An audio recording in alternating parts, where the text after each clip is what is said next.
What do you think? Is there any chance that Vladimir Putin stumps up the cash here? Well, look, probably not here, Peter, of course, but it's right and appropriate to take this action to hold Russia to account as best as can happen through these forums. This was a barbaric act where Australians lost their lives, and the Australian government should pursue through every avenue available justice for those dead Australians and their families.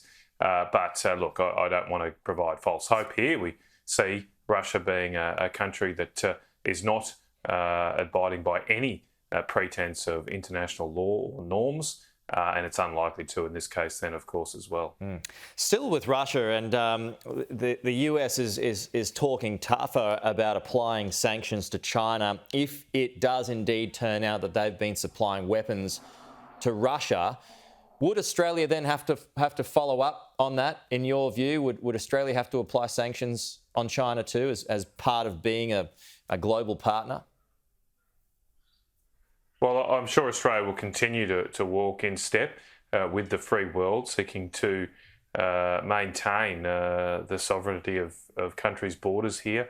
It's right and proper that pressure do be put on China, given the relationship they seem to have with Russia and given the permission they seem to have given to Russia to take this illegal invasion of Ukraine.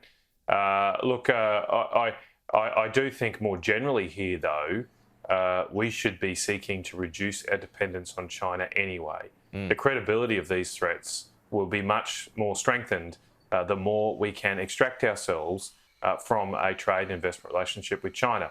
The reality right now, of course, is if we were to impose significant sanctions on China, that would put many parts of our economy to a standstill. Just walk into your local Kmart and try and find products that aren't made in China at the moment. We should be doing much more to reduce that dependence. That's why I've been saying we should be trying to build up steel industries in other countries so our iron ore doesn't just almost all go to one country, because you can see this is a distinct possibility, whether it happens today, tomorrow, or in sometime in the next 10 years, there may be a decision made among the free world of the nations to effectively end or vastly restrict the economic relationship we have with China. And we should be preparing for that today. Yeah, I mean, and that takes time. You can't just turn the tap off, can you? The world is figuring that out now with the gas and oil that it buys from Russia. Now, on oil, do you think there should be a cut to fuel excise? No, I don't. I mean, we just need to make sure at these sort of times we don't have panicked reactions. I mean, overnight, oil has fallen to around $100 a barrel, so that's down 30-odd% from its peaks just a couple of weeks ago. Now, obviously, if it's maintained at that level, we'll see petrol prices ease from their current high levels. But who knows what happens to global oil prices? I do not know. But it's very important at volatile times like this, we don't just take panicked policy reactions. The reality is here that if we were to cut fuel excise, how would it ever go up again? How would any government in the future decide to put it back to where it was? Tony Abbott had difficulties with that, didn't he? Do that. And then exactly. We had the Greens. The Greens were opposing him, even though they wanted taxes on fossil fuels because, of course, political parties are politically opportunistic.